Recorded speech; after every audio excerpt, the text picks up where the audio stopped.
tarde a todos. É um prazer muito grande estar presente aqui conversando com vocês. Meu nome é Ricardo Espírito Santo, sou um dos sócios diretores da Umbus Digital. Nossa empresa ela é sediada no Rio de Janeiro. Nós trabalhamos com a mídia DOH em transporte público, mais especificamente em ônibus urbanos, ou seja, os ônibus que circulam por dentro das cidades. Hoje a nossa rede está presente em 10 cidades pelo Brasil, estamos em processo de expansão. A gente conta com mais de 1.000 telas. Eu trouxe um vídeo institucional, mas para não consumir o tempo eu vou passar umas imagens e durante a apresentação eu vou me aprofundando mais sobre a Umbus. Aí eu trouxe um exemplo de uma das nossas telas. São telas de 26 polegadas, de até 26 polegadas, todas com conteúdo em alta resolução, com o objetivo de gerar impacto mesmo para os passageiros de ônibus. Todas as nossas telas, a gente localiza, deixa ela sempre localizada, e isso é importante para quem está iniciando uma rede de operação de ônibus. A gente sempre deixa ela localizada para impactar o máximo de pessoas possíveis, sem atrapalhar a rotina do trocador, do motorista. Temos aí também uma parte do nosso centro de monitoramento. Tudo que acontece na nossa rede é monitorada. A gente consegue saber o que acontece em cada ônibus, se está com algum tipo de problema. As inserções é tudo feito remotamente. Mas hoje eu vim aqui para poder falar mais sobre os desafios da mídia embarcada. E no decorrer, como eu falei anteriormente, eu vou falando mais da Umbus. Nós somos uma mídia muito nova, né? Os desafios são os mais variáveis possíveis. Vão desde montagem da equipe, como a Lisbeth falou, de capacitação, por escolha de software, escolha de hardware.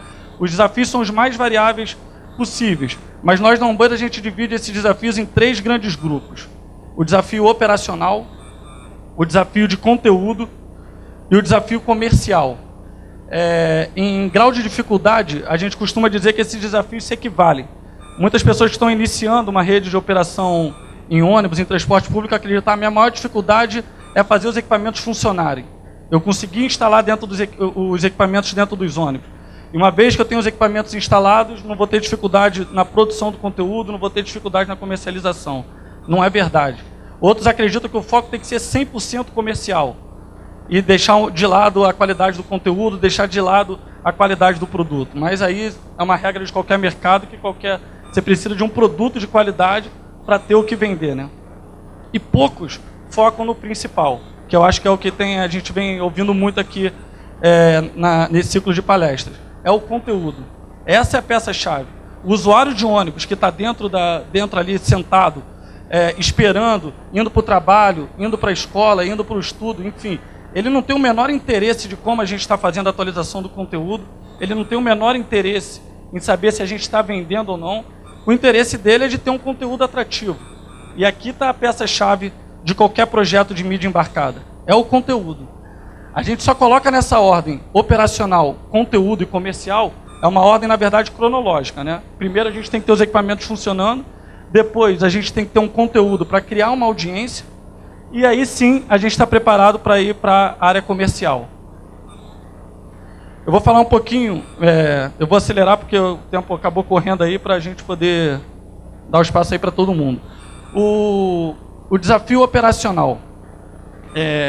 O desafio operacional ele vai muito além de escolha de equipamento, uma escolha de hardware, vai muito além da escolha do software, vai muito além da escolha de como é que você vai fazer a conexão, seja por um pendrive, seja pelo 3G, seja por satélite, transmissão digital.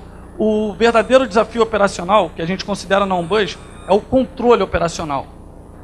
Que é o quê? Você tem milhares de equipamentos seus instalados em milhares de ônibus circulando pela rua.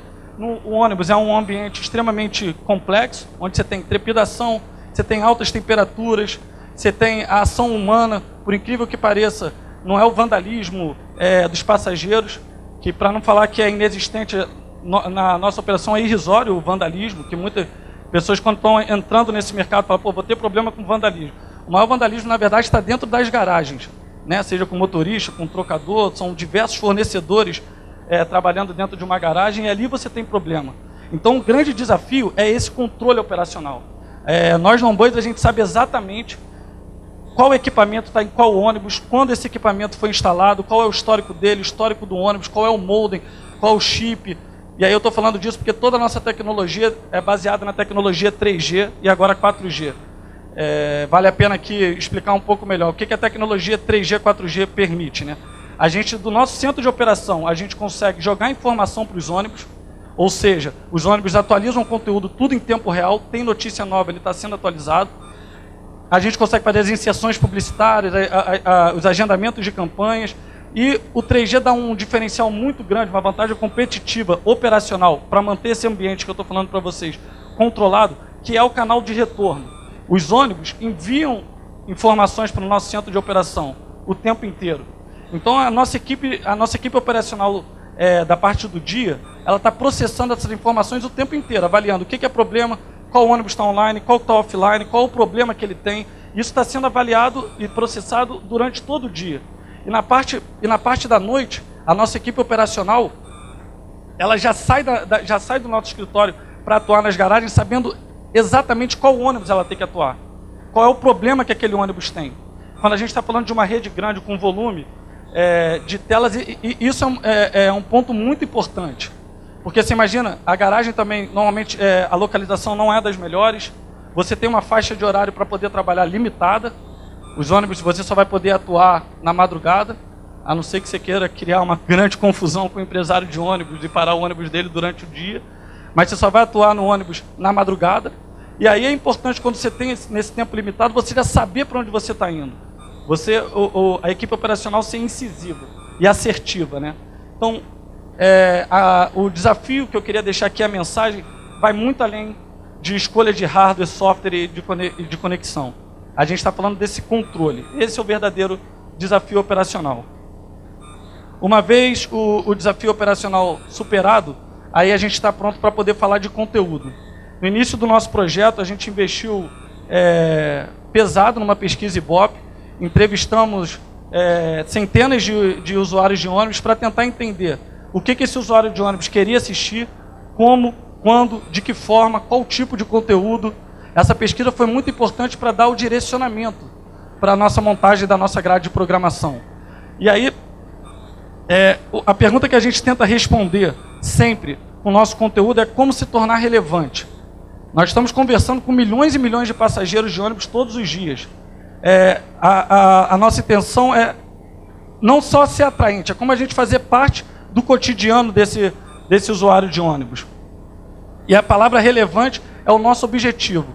E a gente acredita que possa chegar nessa relevância principalmente com dois tipos de conteúdo, que são as notícias quentes. Muitos passageiros entram dentro dos ônibus e ainda não leram o jornal, saíram 6 horas, 5h30 da manhã, enfim, no horário para ir para o trabalho, para o estudo, não leram, e o primeiro acesso à informação dele é através da OnBus. Ele está ali parado indo para o trabalho e está sendo atualizado sobre as notícias da cidade, sobre as notícias do mundo, cultura, esporte. O passageiro nosso, quando ele sai do ônibus, ele tem a sensação de que ele leu as principais notícias do dia. E isso dá alguns retornos que não era esperado no nosso projeto, como diversos usuários entrando em contato no escritório, querendo saber a veracidade da informação, buscando mais informação, por causa disso, dessa notícia atualizada. Pintou uma notícia, a gente joga automaticamente para os nossos ônibus. A outra forma que a gente acha que pode se tornar relevante é com a prestação de serviço. E aí, quando eu falo prestação de serviço, eu falo desde uma previsão do tempo, o exemplo mais simples, né, para todo mundo, passando por uma condição da praia. Os passageiros dos nossos ônibus no Rio sabem se a praia está própria para o banho, temperatura, condição do mar. Mas eu acho que o exemplo que é mais representativo na prestação de serviço é a parceria que a gente tem com a Prefeitura do Rio de Janeiro, em que a gente tem uma integração direta com o Centro de Operações do Rio, da Prefeitura, e que de 5 em 5 minutos, esse é o tempo, eles jogam as informações do trânsito atualizado para a gente. Então vamos supor aqui que o passageiro nosso está parado no ônibus em Copacabana, e ele sabe, e a Prefeitura está mandando para ele, naquele momento que ele está parado no trânsito, que o trânsito está intenso na Avenida Nossa Senhora de Copacabana, devido à obra da concessionária de luz. A Prefeitura vai específica. Aqui em São Paulo vocês usam 65 quilômetros, lá no Rio isso ninguém entende nada. Lá a informação é específica.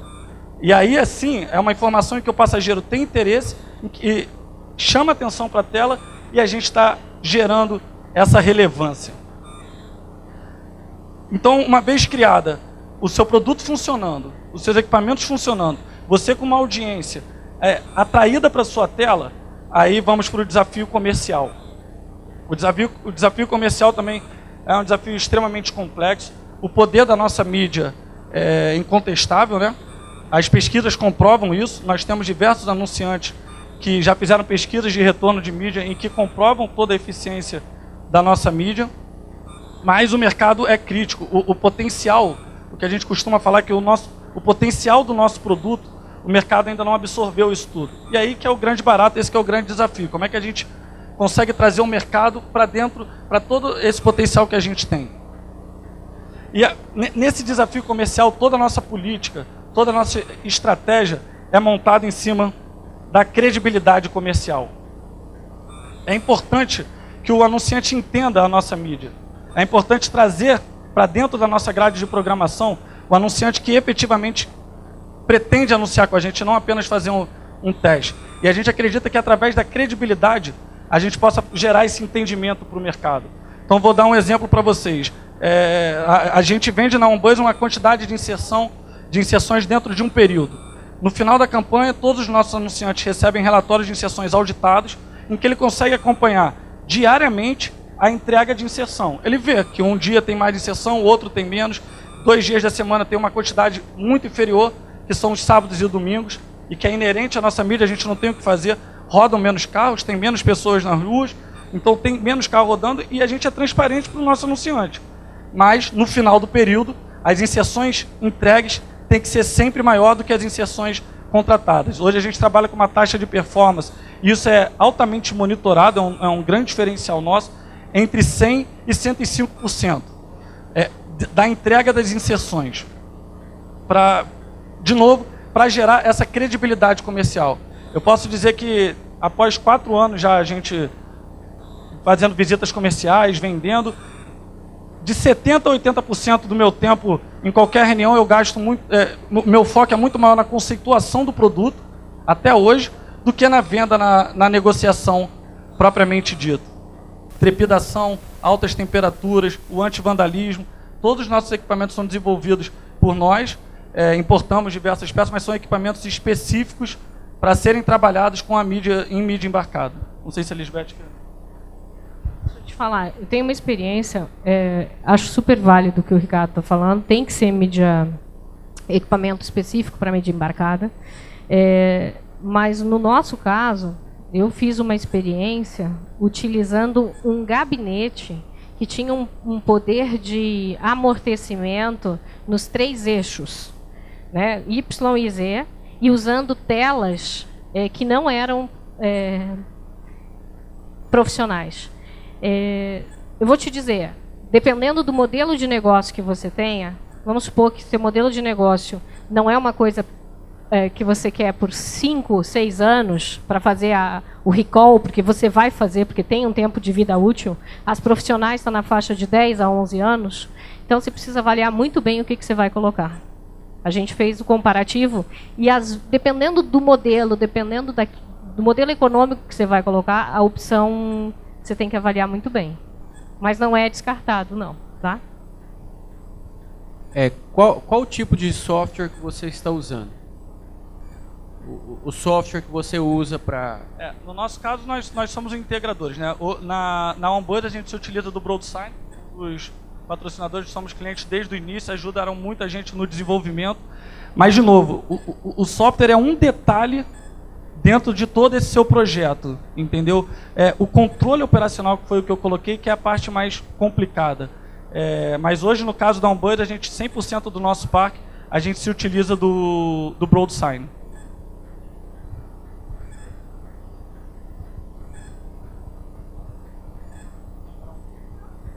Boa tarde. Eu tenho visto, não aqui em São Paulo, que eu não sou de São Paulo, mas na minha cidade, empresas que trabalham com ônibus se preocupam em levar conteúdo em ônibus que fazem trajetos mais para, como posso dizer, para bairros mais nobres. e bairros mais de periferia assim, não há. Vocês trabalham de forma geral ou também mais especificamente em bairros mais nobres? Não. Na verdade, a gente trabalha por regiões, por áreas de cobertura. A gente tem... O público do Rio é um público um pouco diferente.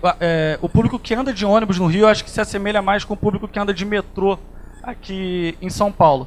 Mas no Rio de Janeiro, por exemplo, a gente tem desde a zona sul do Rio, e aí, por incrível que você pareça, você está falando de um público A maior do que o público C, que anda de ônibus. É a pessoa que mora no Leblon e trabalha em Ipanema, mora em Ipanema e trabalha em Laranjeiras. Mas temos as telas na Baixada Fluminense, que aí você está falando de um público C muito forte, desde Duque de Caxias, enfim. A gente tenta trabalhar com regiões, sendo que o nosso público-alvo é a classe B e C. Posso falar de Porto Alegre, de São Paulo e de Belo Horizonte, onde a gente tem ônibus. Aqui em São Paulo, a gente tem conteúdo diferenciado para o pessoal da Zona Leste e o pessoal da Zona Sul. Então, a gente tem viação, por exemplo, como a Via Sul, ela faz um trajeto específico e dentro desse trajeto a gente sabe o tipo de conteúdo que tem que passar. Então, não sei, qual é a cidade sua? Amazonas, sou do estado do Amazonas. Em Amazonas. Vocês vão abrir agora um processo de BRT em Amazonas. Então, provavelmente você vai ter os corredores, porque agora o que está acontecendo no transporte público?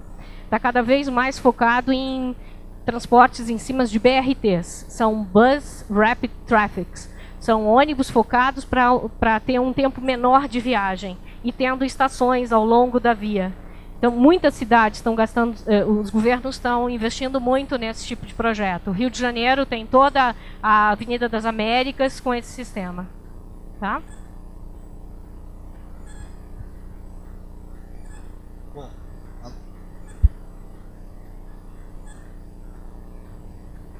eu queria saber se vocês já estudaram alguma coisa em relação à energia limpa para estar abastecendo os ônibus e o funcionamento do equipamento de vocês. Se é possível hoje em dia ou não.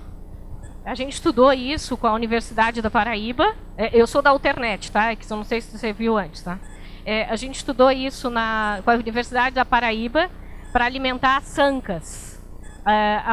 As sancas são a parte a gente está fazendo um trabalho de mídia estática, meio estática, só com animação nas sancas de ônibus.